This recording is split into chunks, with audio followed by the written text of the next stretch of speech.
Jean Hervoche, nous nous trouvons actuellement au 4e lieu de la Grande Passerelle, où vos photos ont fait escale pour quelques jours.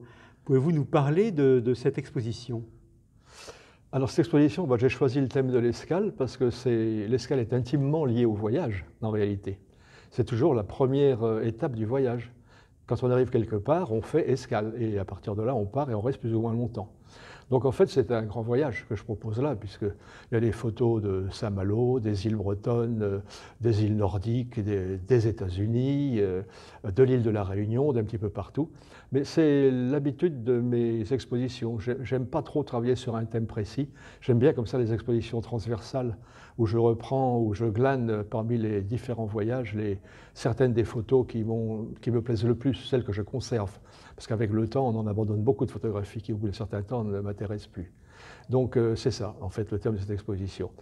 J'ai présenté plusieurs fois des photographies à Saint-Malo. J'en ai photographié pour proposer au Centre Allende, j'en ai proposé à la Tour Bidouane, mais c'est des paysages plus classiques, auxquels on est plus habitué venant de moi, si vous voulez.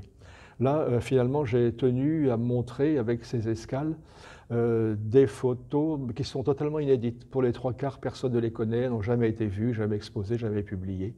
Donc j'espère que les gens les aimeront. Ils sont peut-être un petit peu surpris parce que ce n'est pas ce qu'ils attendent de moi. Mais bon, il faut aussi changer un peu, bouger un peu les choses de temps en temps.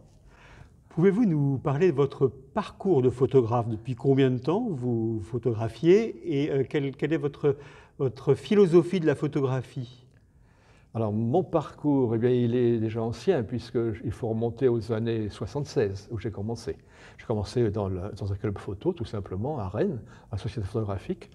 Et ça a été riche pour moi parce que j'ai appris la technique du développement, du tirage, et j'ai rencontré beaucoup de grands photographes. J'ai rencontré effectivement Doisneau, Fulvio Ruater, Hans Sylvester, j'ai rencontré Michel Kampf, j'ai rencontré Lucien Clergue, le fondateur de l'école d'Arles. Et toutes ces rencontres-là et les conseils qui m'ont été prodigués et les avis ont été déterminants en réalité dans l'évolution et les choix que j'ai faits par la suite.